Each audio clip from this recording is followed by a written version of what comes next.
First responders in Lancaster are preparing for a busy Independence Day weekend. As News 4's Anthony Kanji reports, paramedics are expanding their team with bicycles. More than 10,000 people a day will be heading to the village of Lancaster over the weekend for the annual Independence Day celebration. Unfortunately, any kind of medical emergency can happen at one of these events, and packed crowds make it challenging for first responders to get to the victims.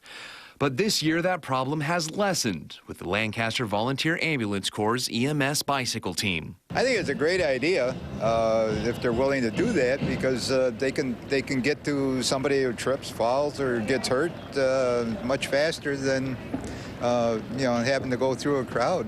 Every second counts during an emergency situation. The bikes allow paramedics to easily work through crowds in order to get to the person, something that has been challenging in the past. The big ambulances make it difficult to work through the crowds, and on foot, response time is much slower. Besides the Independence Day celebration this weekend, the bike team will also be riding through Lancaster's parks and bike paths throughout the summer. My wife and I use the bike path all the time, and you can see how way out there that it would be something that would be extremely valuable, because cars don't get out there as quickly. To be on that bike path, now that I know that, I'm real happy. On board each bike is everything a paramedic could need in an emergency situation, from gauze, bandages, and ice packs to oxygen tanks and automated defibrillators. Come to a place like this where you've got food and drink and young kids and older people.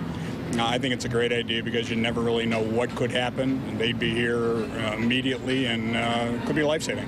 Anthony Kanji, News 4.